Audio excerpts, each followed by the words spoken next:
Hello, everybody out there in the Mix community. This is Polly Labar, co-founder and editorial director of the Mix, and I'm delighted to be here with another one of our Maverick Hangouts, this time with Heiko Fischer. I think this is going to be a real treat for all of you. Heiko is the founder and the chief resourceful human of Resourceful Humans, which is both a consulting firm, but also a real movement around a question we're really passionate about here at the Mix, which is, how do you make organizations fundamentally hospitable to humans and the creative work that they do? How do we fundamentally rethink how organizations are managed, structured, and led, and how work is designed and people are rewarded, and all of those things that make up our daily working lives. And Heiko's had a very varied career, one piece of which I hope we'll dig into, which is he basically designed himself and his team out of a job as the HR team at a major video game maker in Europe, and we'll talk a little bit about abolishing HR and some radical agenda items that I think we share at the Mix. So before I bring Heiko on, a couple housekeeping things. This is an interactive conversation, so we have some questions teed up. We've got Twitter going, so if you have any questions or comments, just use the hashtag #MixHangout, hashtag #MixHangout. We have folks from the Busting Bureaucracy Hackathon watching, I know.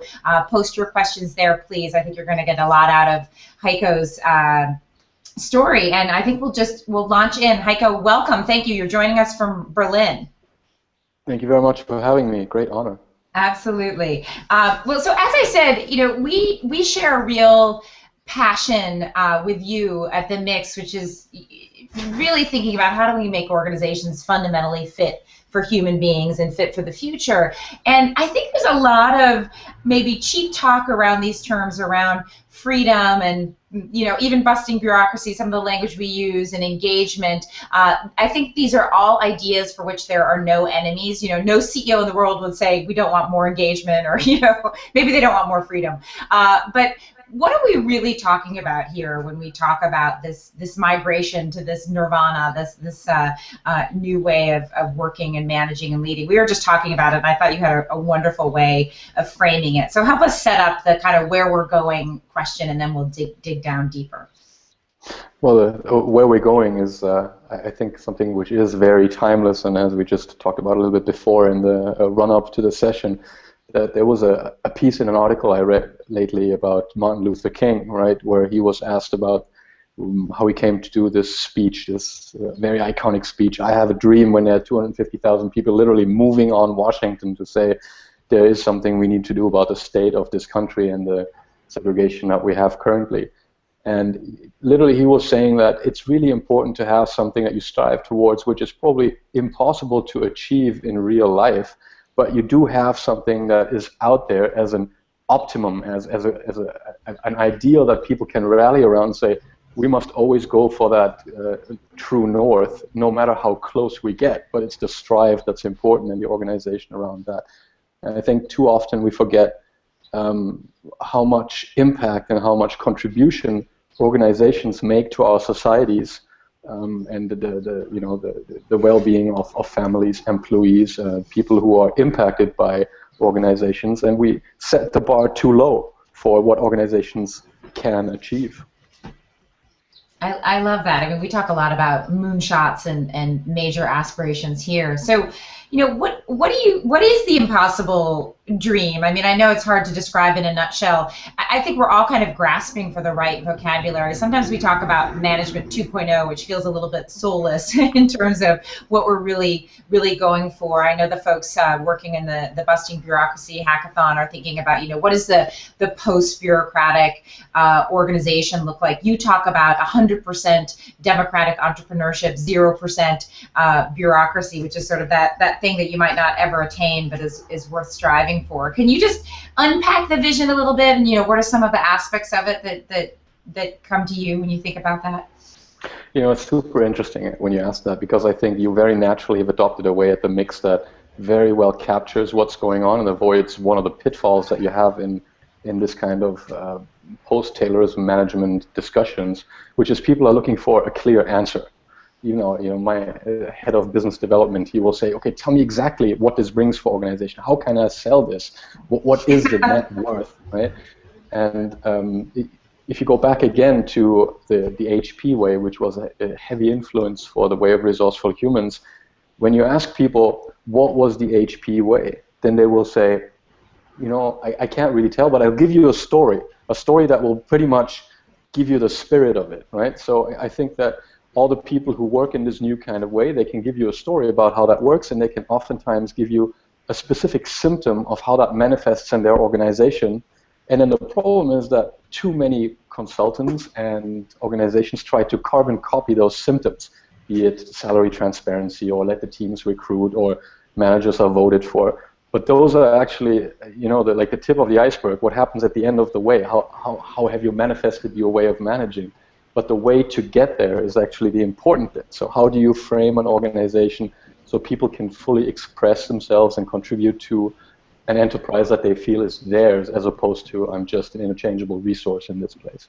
Mm-hmm, mm-hmm. No, I love that. Well, you set yourself up. Let's start with a story, and let's start with your story, because I think it is kind of this how to get there, or addresses that how to get there question. So tell us a little bit about your experience at the video game company, and it was sort of your lab, really, for experimenting with the resourceful human way, or the way of resourceful humans. I'm sorry, I got that wrong. And this whole notion of kind of designing yourself out of a job, and I think it's sort of thriving now. Can you just set up that story and tell us about that? I always get really upset when HR people tell me, oh, that's a really stupid idea. But when you introduced me and you said you and your team designed yourself out of a job, and I was listening to you, I was like, that sounds pretty nuts, when you hear it like that. But it was literally, if you want the entrepreneurial reality of a small, growing company that had extreme pressure from the market to perform, because in the video games industry, it's literally project to project. If you fail in one project, your organization's pretty much done. So you don't have much of a corporate safety net to say, well, we'll experiment with this, and if this fails, then we'll try something else. Everything you do is spot on, and people were extremely mobile. So if you didn't find what you want in that company, you could find a job within a matter of a week on the other side of the world. That was not an issue, right? So we needed to find something that people really felt that this was a place where they could fully express themselves and develop themselves better than anywhere else. So to that end, I took the entire bottled up frustration that I had from my former corporate experiences, and I said, I'm going to do this all different now that I'm in charge of HR.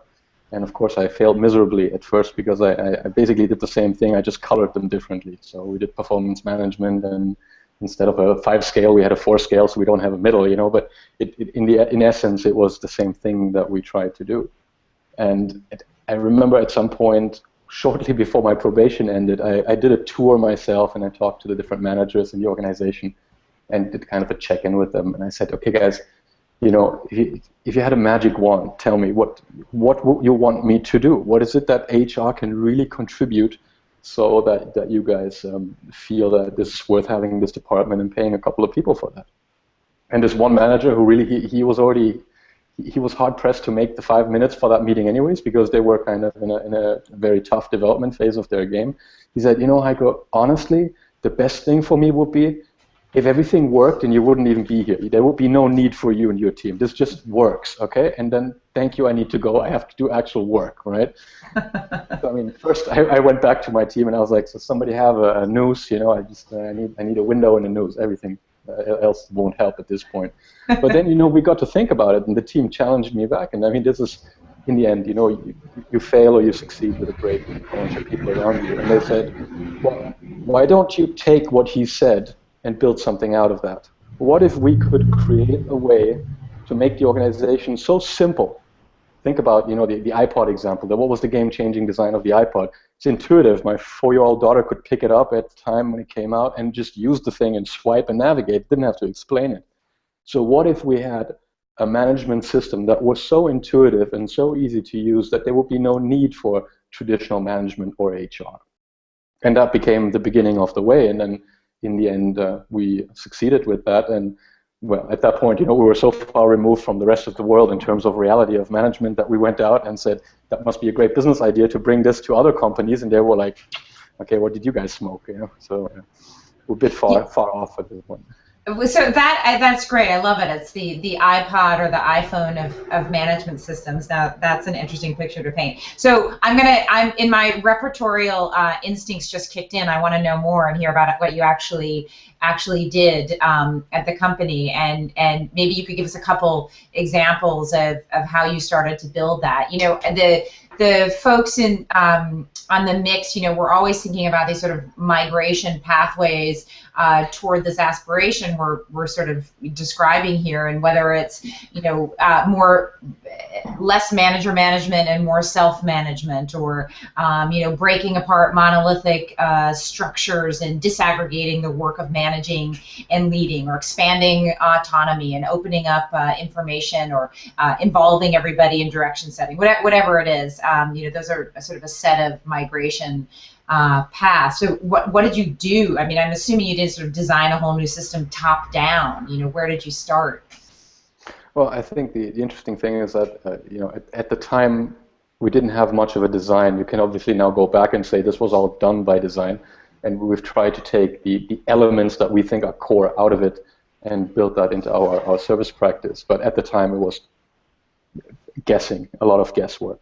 So I think the most important thing to start with, or what has to happen top down, is you need to get a total buy-in from your CEO and from the top management. And at the time we did that, we sat down with the CEO and we said, look, if we want to do this differently, if we want to achieve the vision that you have of an organization that will stand the test of time and make a meaningful contribution to the gamers that you so cherish, we need to do this another way. Otherwise this won't scale, because you can look around you, look at any company that went beyond the point of 100, 500 people, they become corporate, right? That is inevitable in the system. So if we do it differently, it'll be painful, and you need to be 100% behind it.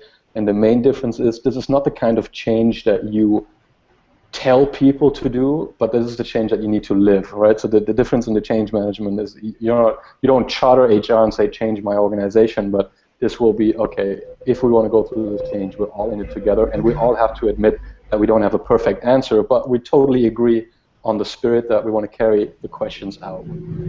So what was it? Oh, sorry, go ahead. Well, I was just going to say, so what was how did they describe the spirit of what you were trying to do? What was that? What was the language? We had a very long offsite where we defined the core values of the organization. How did the company come to be, and what kind of hardships did they go through? There were police raids and 3 Turkish brothers in Germany at the nascence of the video games industry. That sounded very fishy to a lot of traditionalists there, so they had a lot more roadblocks than support from the state, let's say. And they talked about what made 15 people in a garage successful, right? What was it that bound us together, that let us say, we're going to succeed against the established players here, despite being on a shoestring budget? And what we came out with, I mean, again, the core values sound very trite when you put them down on a page and you say it was trust, collaboration, and respect. Wow, really? You came out with that? Were you worth your money? But the point is not the answer. The point is getting to a place where those short stories have been shared in the organization and everybody agrees. If we don't trust each other, it doesn't work. If we don't collaborate with each other, it doesn't work. And if we then don't show respect, it doesn't work. So you had this mutual agreement on the core values. That was the important part, the discussions that happened, not so much the outcome at the end. And that was then the basis to go forward. And for example, you asked for a story, one of the major factors of discontent was the performance management and the bonus distribution. Oh, really? I can't believe it. Everybody loves that. And this is, if to everybody out there who's trying to sell a new kind of bonus system, there's a question that you can ask to any potential client in any organization that will win them over, which is, imagine you had to wrap your bonus system into a little box and sell it to your best friend. Would you do it? And nobody I've ever encountered said, yes, we've got this killer thing, it's awesome, I'm totally behind it, and I understand it, and I feel totally fairly valued for my contribution. Never. At best, you have great managers who explain bad bonus systems in a mediocre way. So that is as good as it gets. But so we said, all right, let's do our first game changer, and let's start with the culture change exactly where people will listen the most, money, right? So we were not going to start with workshops or anything that was on the soft side, but really on the hard side to say, guys, at the end of the day, you will listen to us when we talk about the financial situation, right? So it gave us the opportunity on one side to embed a lot of the things that we had learned from companies like Semco to make the entire staff more literate on entrepreneurial things like reading a balance sheet, the actual health, the financial health of the organization. It was kind of a head fake to get that kind of skill in the organization by the way of redesigning performance and bonus payment. So what we did was we looked at the existing bonus system, which was very traditional. You had an end-of-year review with your manager on a scale from 1 to 3, and then that would decide if you get, I don't know what it was, like a 1 month worth of bonus or 2 or 3 or something like that, right? But most of the time, managers just handed out bonuses because they wanted people to stay motivated for the next year and stick around. So it was completely counterproductive because there would be no tough feedback, there would be no development. It would just be, here's your money, have a nice Christmas, please come back January. So we took that apart, and actually the first question we asked people was, have you ever experienced a great bonus system anywhere else in any other company or read about that we could just take and put into our organization or take the elements thereof? And that was a very heated debate because people said, no, actually we have never seen a good bonus system. So we're like, all right, so what would we need to do if we were to design a bonus system that you guys find extremely useful? And they said, well, that will be minimum bureaucracy because right now we spend like a month a year just filling out forms, so we have that on paper we never look at again. It would need to be something that we don't have to explain, but people actually know what kind of bonus is coming. It would need to actually be totally in sync with how much we make as a company, so people know, do we actually have something in the bonus pot? Which was an interesting discussion. What is a bonus? You know, most people thought that is something I get, right? And we were like, that is something you get when the organization makes more than break even, so to say. And then even then, you know, the question is, do we invest it into R&D or do we hand it out? But it again, you know, it spiraled into a conversation of why and how that was before completely intransparent to people. And then they became co-designers in this process of, all right, I actually have a say in how do we create the system. So what we came out with was something that was very much modeled around the way that computer games are judged. So if you look at the systems out there, like the Metacritic is one of the major sites, you know, where the community and official reviewers poll their scores of how was that game received, and then you get a score which is between 0 and 100%, and everything that's above 90% is called a AAA game, so a high-quality game. So what you aim for at the end is you want to get in that, you know, percentile of 90 to 100 because people buy that blindly, no matter how much the game costs. So what we wanted to do was, okay, can we kind of crowdsource this entire performance management in a way? And so we said, okay, first we need to decouple, right? That was what we heard. Performance management, so development and remuneration needed to be decoupled. That is something that was somehow put together, but people said it's complete nonsense and we don't want that. All right, let's take it apart then. So we built a trial system where people could give each other real-time feedback in an environment that was very much like a game. You log on and you can give people stars. So you just give a feedback and say, hey, Polly, I saw what you did last week in that hangout. That was amazing that you got this person. I know he's in Brazil and you got a translator. It must have been hard to do that, but really got some value out of this, so I give you 3 stars. So in real time, you could see Heiko valued what I did, and he gave me 3 stars. And at the end of the year, or at the end of the quarter, whatever period you would set for yourself, you would accumulate these stars, and then you would see how much money does the organization have for the bonus, and then 1 star gets a certain net worth. So you can calculate for yourself what your star value is in your organization, and that constitutes your bonus. But again, people completely didn't focus on the bonus anymore. They focused on the feedback because they understood that the real value was not in the whatever money you got at the end of the year on top, but in the development currency on the other side. And it was a fascinating process to constantly be in exchange with the organization. So basically, as they made their game, we created a game in the organization that was called busting bureaucracy, for lack of the term that you're using. Mm-hmm. And we were trying to succeed in that game in a 90+ score, just like they were trying to succeed with their game in a 90+ score. And at the end, that was something where they said, wow, this is a system that is ours. You can't blame anybody for this doesn't work because it's a completely open and transparent system. The only thing you can hack or fail in that system is if you don't use it. Yeah. Period. I love it. I love it. And it raises two questions. I mean, I think the meta lessons of that are just so wonderful, and you kind of are answering my question, but I want to underscore it. So first question is, so how many people were in that organization when you talk about co-designing a process like that? Is this hundreds of people, or who's involved in the process? At the time, I think we were already close to 500. So. Okay. And do you think that's something I mean, have you done that in organizations that are even bigger, where you have a level of involvement, from hundreds to thousands of people, and that it's possible to do that? Well, you can do that in organizations up to 10,000. That is not the issue. I mean, the point is you need to first bring it down to a size of people that you can actually have a dialogue with. Then you can employ all sort of new social media and stuff to also get a wider circle going. But you always need to, what is the word that you have in the hackathon? Disaggregate an organization, to basically put it into smaller pieces and treat those teams like they're actual enterprises. And then you bring it back into a larger circle, but you always start small and work your way back up. Great. And the other question I had was, listening to this, and I think you talked about this before, the notion that, often people just sort of see one practice or one symptom and they say, okay, that's awesome, I'll copy that and that'll change everything in our organization. And what you're talking about is the way performance management was reinvented inside this company was very particular to its idiosyncratic approach to the world, the industry that it was in, the motivation of its folks. So it's not go copy this exact system of performance management. It's the whole process of redesigning it together. That's something that other organizations could learn from. Yeah, and I think that the two things you have there, which you will find in any organization, is you need to have a CEO who believes without knowing, and who's willing to go the extra mile for it, and you will need people who are willing to confront you. You don't need cheerleaders. That's the worst you can have.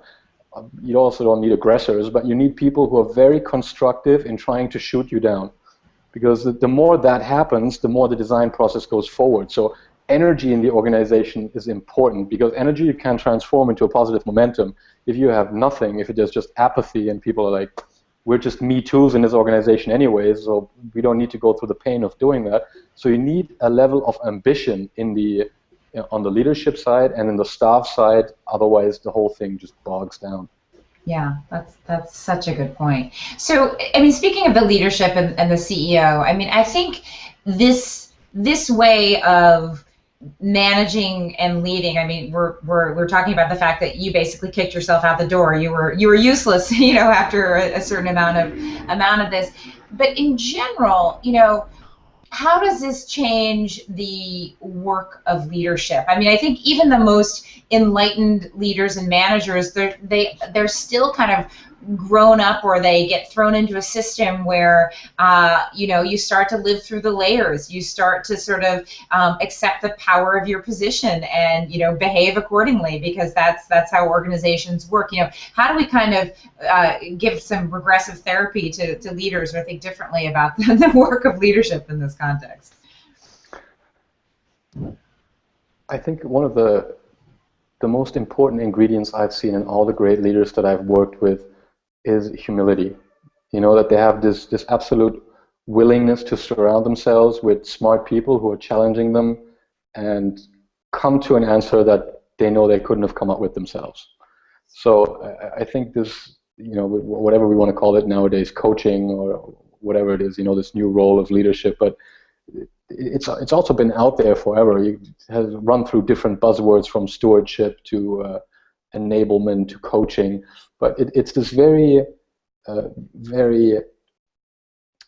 tough balance, which, for example, at the video game company, or now with our other client who's in the stages of just designing that new organizational model, Umantis, they are trying to find a model of leadership that works for them, which might be splitting the competencies that you would normally put in a manager or a leader across different teams or different people. So in video games, you have a value creation process that is extremely schizophrenic. So you have the first part, which is heavily creative. So you need to create a game that people want to buy because it has something wildly innovative in there. And then at some point you need to lock the game down and make sure it gets under the Christmas tree by December. Otherwise you'll miss the big window for shopping. So then the creativity stops and you almost have to switch and swivel your head around and go into the delivery mode. That is not something one person can do. We haven't found that in any one person, right? So we said we need a dual leadership role. We need the head creative and the head developer, and there's actually a day in the development process when one hands the baton over to the other one, and then that guy or that lady is in charge. The same when you go into organizations and you do this inquiry of what constitutes a manager and a leader, what we find traditionally in all the companies that we work with is you have these great leaders, but what you don't have is nuts and bolts managers who work in that new way, right? So you have people with extremely lofty visions of this is the way we should work, and then it completely comes to a crawling halt in the day-to-day business when people say, super, and now what do we do? How do we actually get that on the street? Because the management practice hasn't caught up to that at all. So that, I think, is something where you have this incredible tear in organizations where managers are willing to go that way, a lot of them, because they're the ones who are under the constant pressure of the Tayloristic model, because they're in the middle, they're getting the pressure from above and the pressure from below, so they're totally looking for an alternative. But the new way of working, or what we call the tip of the iceberg, the symptoms of the other companies, is too far removed from their current reality to even invest into doing something differently without creating additional work for them. Yeah, so I mean this isn't something to ever be glib about, because that's tough emotional work and challenges for a lot of people in a lot of organizations. And so what does happen if you're in an organization that's not like your video game maker or some of the organizations that we talk about a lot at the Mix, at W.L. Gore or a Semco, these kind of, we call them positive deviants, the vanguard organizations, or the ones with the CEOs and the leadership teams that are really willing to do this? I mean, is there a way to start from where you are, even if you have the challenges of a tough industry, a tough organization, tough leadership? I mean, can you make a difference as an individual manager in this journey? Again, it was very, very interesting and very educational. The other month we had leaders here from HR leaders from what you would call vanguard companies, from Apple, Dan Walker, and we had Clovis Boyjikin from Semco there. And they were talking about their approach to a freedom-based culture at Apple and at Semco. And I think one thing they both agreed on, and the interesting thing was both of them don't come from an HR background. I think Clovis comes from an educational background, so he was a professor, and I think Dan is he's just an entrepreneur. It was either HR or the movies, John Wayne, something like that. So he's just a very interesting guy. And what they said was, or the way they both coined the phrase was the 5-yard pass. So they started with very, very small digestible steps and worked their way forward. Again, the interesting thing was that it always comes down to 3 dimensions we found for us, which is clarity on process, clarity on information, and clarity on results. So what we've done is we've taken this from the leadership development of Apple and from the leadership development of Semco, where they taught their leaders to lead with questions. And we talked about this the other day. David Marquette, the nuclear submarine captain, who said, because I didn't know enough about that submarine, I had to lead my teams with questions because I was the critical point of failure. So all these people started to transform their organization from smart-ass answers, if you want, to extremely smart questions. But they picked people up where they were. So we've designed a process around that, which we call the morale process. So you start with 3 epic questions that we call them. They are, do you love your work as an entrepreneur? Do you have what you need to give your best? And do you feel valued for your contribution? So those are the 3 dimensions of process, information, and recognition or contribution. And then what the teams do out of that, when you give them these 3 questions, what you want is that they just say yes. That is your perfect net promoter score, basically. But what they usually come up with is, depending on their stage of development and frustration, I can't give my best. The air conditioning doesn't work. So you work on the air conditioning. Okay, air conditioning fixed. Now what? we don't have, there's no shuttle bus to work. So in the Maslow pyramid, you're in things that have nothing to do yet with your organization. But if you would approach these people with a revolutionary new bonus and feedback system, they'd give you the bird and say, I don't need that, I need air conditioning, right? Whereas you work your way towards, at the change that people can digest and are willing to invest towards getting to a yes. And that might be, in the case of Semco, 20 years, but then you have a completely functional, transformed organization with people who have designed that process for themselves, led by questions. But to first give managers the ability and the wiggle room to actually invest in the inquisitive process, that is again up to the CEO. I mean, Mark Stoffel from Umantis, you sit down with them, and I remember that, what is the other approach there, that holacracy. They even have a constitution that you need to sign, where you say you need to be able to stop the growth of your company for a while, because while you develop those people, they're mainly focused on themselves. Are you willing to do that as a CEO? Are you willing to invest in your people and take into consideration that this might be a dip in productivity? And that is something that they really need to wrestle with and talk to all their stakeholders about. That's nothing you just do by the way. And you can't, as a responsible supporter from the outside, tell them that they can have both. You can't have the cake and eat it too. You need to make at least a risk and opportunity cost assessment before you do that and say, best case, it comes out with both, but assume the worst, and that is you will have a dip in productivity. Yeah.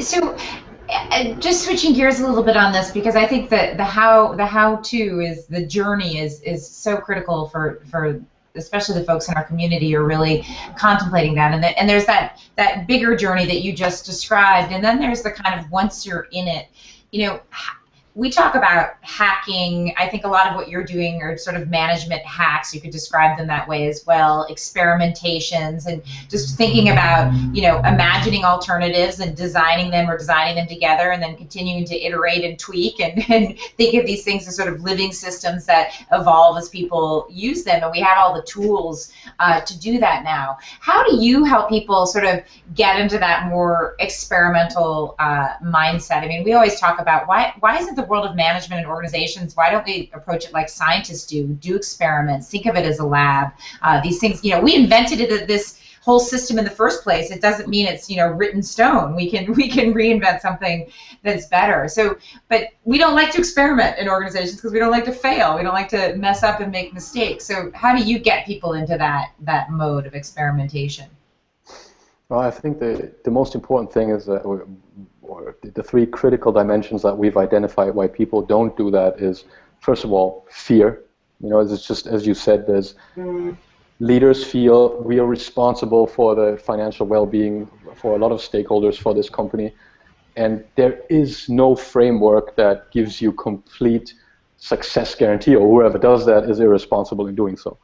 So there's the fear of the unknown. You're still a vanguard. You're still a pioneer, and it's still to get the competitive advantage in investing in that now, you will still be, in a way, a little bit of a guinea pig.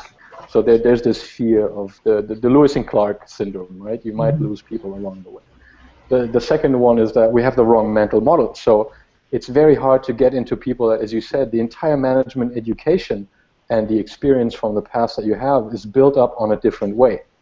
So for me, the problem was the other way around, because I've been so steeped in that HP way that I didn't know the bad way, and I was confronted with a different way. But usually what you experience is people who can't fit it into their frame of reference.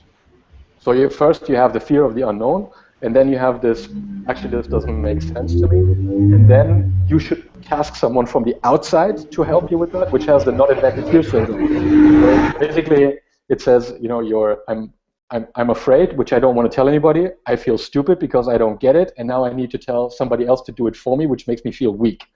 So that is the complete epic failure. That's why people usually don't engage in that kind of thing. So to engage in the way of resourceful humans, as we call it, you need to be able to tackle these three dimensions. And what we usually do is we've steered clear from talking about the new way of management, and we've invested in building tools so they can experience it. So we really put them in a workshop scenario and say, we're going to fast forward your organization 15 years into the future, or 5, 10, whatever the size and complexity the industry has, and say, you're going to use our tools. We're just going to give you a quick tutorial, and then you're going to work as if that were real today. And then you come back and you tell us how that feels, what you could do, what you couldn't do, what you found valuable, what you didn't find valuable. But then you talk about actual anchored experiences, and you're talking about improving their lives. You know, you're not that preacher from the outside who comes from the high mountain and says, I've seen the future, and if you pay me enough, I will tell you about it. But look, this is out there. This is a reference framework that works. These are tools that are working. How does that feel for you? Well, how would you need to change them for you to feel that they fit into your reality, or not at all? Or do you just want this to be a process and not a tool? But you give them the actual experience. It tackles the fear because you feel it. You know, you can talk about it and say, okay, as I do this, my fear evaporates because I can disagree with this, or I can agree with this, but it's not unknown to me anymore. As we go through this, you know, and say, use this new performance management tool, the network tool, and turn the logic of performance management around so people have to agree to your objective. You can't pass them down in the waterfall model anymore. How does that feel when you suddenly have to convince your staff, your team, to do what you think you should be ordering them as a manager? How does your team respond? How do you feel as a team that I'm suddenly, what, I have to think, I have to challenge? In the past, I knew I could leave at 5, and so again, you know, you tackle it by putting them in the actual in vivo experience. And by that, you change the mental models. And then what you have to do in the third step is to say, you have to very clearly understand that if this is going to work, the change is you. It's not us. All we can do is give you the framework and facilitate the way, but in the end, this workshop can only, or this process can only be as good as you are. And there's a very simple and great exercise that a manager of mine once did with me at eBay. So at the end of a meeting, she asked into the round, and she said, okay, I would like to know how valuable did you find this meeting on a scale from 1 to 3? And everybody knows in the usual cynical way, like, 1, 2, it wasn't that well, I could have done all my emails and stuff like that. And she said, okay, thank you for your feedback. Now could we please do another round, and could everybody tell me, on a scale from 1 to 3, what have you contributed to making this an awesome meeting? Oh, touche. Yeah, and then usually when people come out, it's like, well, 1 or 2. I'm like, yeah, how do you expect this to be a 3, an awesome meeting if you contribute a 2 in total? It can't. There's no magic here. It's just you guys. Yeah. That's such an important lesson, because it's not, reform school for managers alone. It's everybody showing up, being accountable, and being part of the team, and that does sort of harken back to the small entrepreneurial team, and where everyone's kind of doing a piece of the job, and you have to communicate and collaborate, and you have to show up, and I think that's a wonderful lesson. So when you talk about changing, I think probably just one thing that I think is important there, and what you just mentioned, and to pick up on, is one thing that we always try to make very clear at the very beginning is that this new way of management is not necessarily nicer or softer, right? So these kind of teams, oftentimes, they challenge each other way harder. They're much harsher with each other. And the level of responsibility on each and every one is by magnitudes higher. It's the easy way is the old way. This way is certainly more rewarding, but it's also more challenging, especially as you're relearning, retooling, and re-educating yourself. But even after, the level in a democracy, you're as an educated citizen, you need to inform yourself and then bring a vote and stand up for it and have that dialogue. You can't just lean back and say, democracy, bring me prosperity, I'll be waiting in the living room. That's not the way it works, right? Yeah, that's what's striking when you look at some of the cases that we look at a lot, whether it's a Gore or a Morningstar, the tomato processing company. It's hardcore. You can't slack off and hide in a corner. You really, as you say, have to be accountable and be a real citizen of the organization. We're getting a bunch of questions in, so I thought I might turn to them. And one of them, Frank Kalberg is asking about your the first experience where you designed yourself out of a job. Looking back on it, he asked, is there anything that you would have done differently if you look back on it? What did you learn from that experience? Almost everything. No, I mean, looking back now, we got so lucky with so many things that we did. And again, from this point, I have to, again, tell my team that they're just an amazing bunch of people who came up with an amazing bunch of solutions 5 past midnight, going the extra mile with stuff that we'd messed up. But, I mean, if going back with the experience that I have now into the same situation, I would have started asking questions way earlier. You know, I think we spend a substantial amount of time still trying to come up with the right question, and then going back to the teams and providing them with answers. So we didn't really understand at the time the power of design thinking. And I think that if I had to, and this I think is a lesson that any HR person should learn, what really gave us the edge was when we invested heavily into understanding the value creation process of our enterprise. So once we deep dived into how games were made, because we wanted to understand how our teams work and what kind of restraints, constraints, influences, pressures they're under, we were so lucky that the game process with agile management and the design thinking that goes in there provided us such a rich source that we could draw on for HR and to retool the HR framework. But that was just because it happened to be in an industry that is such a nexus of different disciplines, right? But in general, I think it holds true that if, as an HR person, you don't fully understand how your organization creates value, then you can't effectively work. And we didn't do that early enough, we didn't do it well enough, and we certainly didn't do it profoundly enough. And that is something that when you talk to a Dan Walker or to a Clovis, he can tell you the numbers, the business model, he can tell you why the share price dropped in March 2001, because these guys were entrepreneurs, right? They understood the value creation process. And that is something that HR needs to do much more, and I certainly, I had to do and learn to act much more in service of our teams back then. Yeah, and you know, from the way you're talking now, I think this is sort of a good lead into the next question, which is actually a bunch of questions coming in around this notion around, so what is the future of HR? Should we abolish it? Should there be no more HR folks? When you go into a company, do you say, you know, you out, you know, this role is no longer relevant? I don't think that's what you're saying, but what's your perspective on that? I think HR in its current form is obsolete. It's certainly not helping. It is maintaining the current system, and that you can count that as a success depending on what your ambition is, right? But just to frame that, I'm third generation HR. So my grandfather was HR, my father was HR, and I am. And I had tremendous conversations with my dad going from HR to RH because he found that step a bit daring. But he was willing to try and understand it, and he said, prove me wrong. So we had to do that. So it was a little bit of a father-son thing. But I think that's great. The question again, you know, we talked earlier on about the responsibility that organizations have in communities that they operate in. And I think it's the same that I would hold HR to a much higher standard. HR has a responsibilities for the organizations they operate in. And why can't we as an HR for once be in the lead and live a new paradigm of management? We always have this is, I think, one of the most fatal characteristics of the HR business partner model. And when I talk to Dave Urich about this, he very explicitly say, you mirror the structure of the business. You're in service of that business. Where I said, Dave, why can't we as a business, as HR, put a model out there, a model of working that the business units mirror?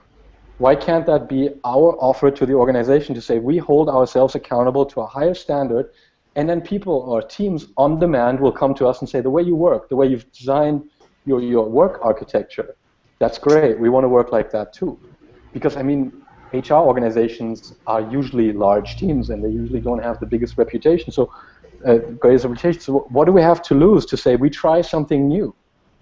And that is something where I find that we are certainly, from the experience I have, lacking a little bit the courage or the models to say, how could we go into the lead with HR? And then RH is just one model, again, like the dream, to say, imagine your organization so simple, like an iPod, that you don't need us anymore, and see what we get out. Right. That's great. So there's another question from Melissa Meredith, who's I think she said she's a student of all the research out there that seems to run counter to long and commonly held beliefs regarding certain leadership and management practices. She doesn't specify what they are, but she's asking, have there been any big surprises for you and your team? And I guess more importantly, what assumptions and beliefs do we need to challenge? This is a big question when we're looking at management and leadership practices. Maybe you can just unpack a couple. I think speaking from developing our own business, one of the challenges that we had to learn the hard way, or one assumption that we had to challenge the hard way, was some people don't want to be saved, right? So in the beginning, we had this feeling like this sort of God complex of we've seen the future and now we'll bring it to you, and there's just a lot of organizations that are not interested, and I mean organizations in the sense of the leaders are interested, but the majority of the staff are fine the way they are. They don't want this new way of working. Rather the devil we know, right? Mm-hmm. And this was incredibly frustrating at the beginning for those leaders and us, because we thought we did something wrong. But I think what we learned there was you need to plant certain seeds, you need to work with certain people who are willing, and you need to give that organization time to experience that and let it grow. You can't force this. These sayings like, grass doesn't grow faster because you pull on it, or a pregnancy will last 9 months no matter what you do. But these are things that we have this wrong notion of change management. If you make change management, if you do it well, you can do it faster.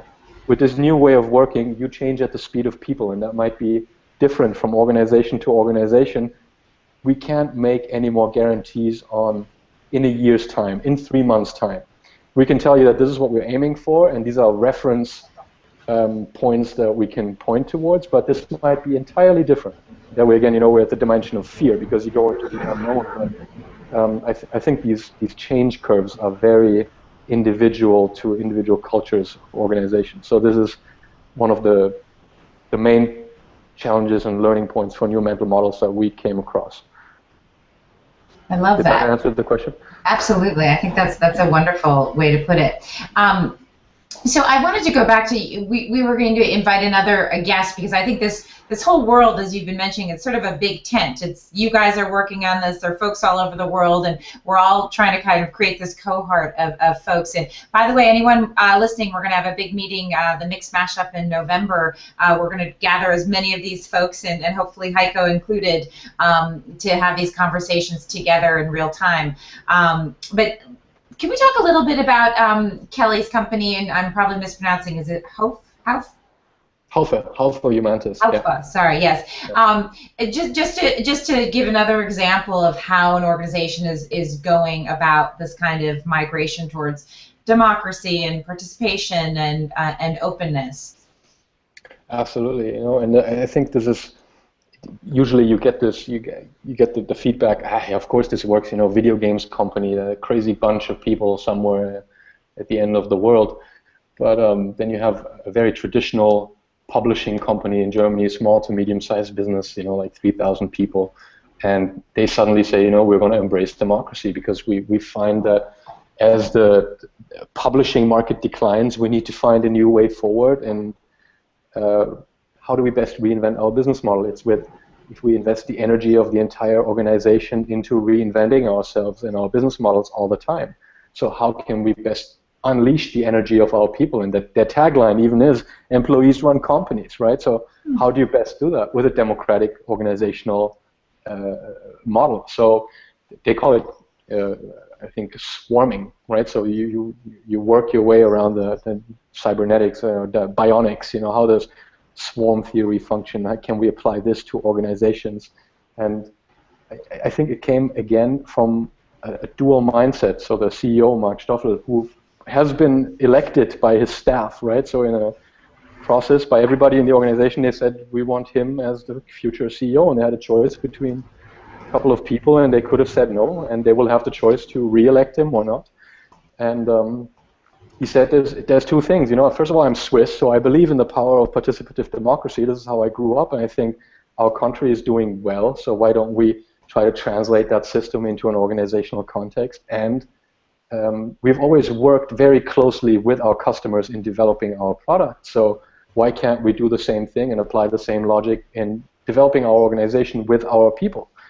Or how crazy is it to think that you can develop your organizational model against your people, right? So this is how they came to this new model of saying, we want to do that. So what does it look like to have a democratic organizational operating system?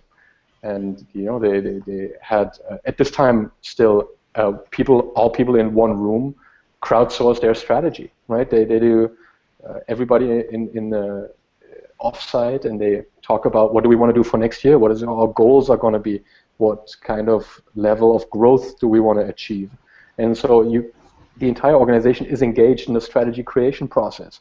And now the next question will be, how do we scale that as the organization might double in size from 100 to 200 to getting it to all the 3,000 people.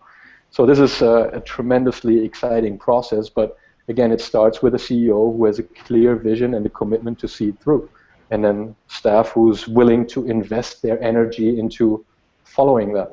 I mean, again, going back to the question of the lady from before, have you ever seen that video, the lessons of a dancing guy from Derek Zimmers? Oh yes, yes. Yeah, where you first have a lone nut dancing, and then suddenly people go around and first they make fun of him, they dance with him, and suddenly you have a movement and everybody's dancing with him. And I think these CEOs like that, like Mark, like Chevat, like Ricardo Semler, like Steve Jobs, they had the courage to go out there and dance naked in the rain and not give a damn about anything, and people swarmed around them. So that works, but you need to have that courage first. That's actually a great place to end, because I was going to ask you, what can you offer to all the folks listening and all the folks in the mixed community who... Naked dancing in the rain, that's what you want to... Right, and they want this sort of emotional, what's the emotional journey and courage, and I that lone nut dancing in the rain, I love it. I mean, it is sort of putting yourself out there, and I think that ties into what you've been saying all along about this sort of visceral experience of, being in the experiment, kind of not going through a set of classes about how we're going to change our mental models, but actually changing your mental models by being in the experience itself. Absolutely, yeah.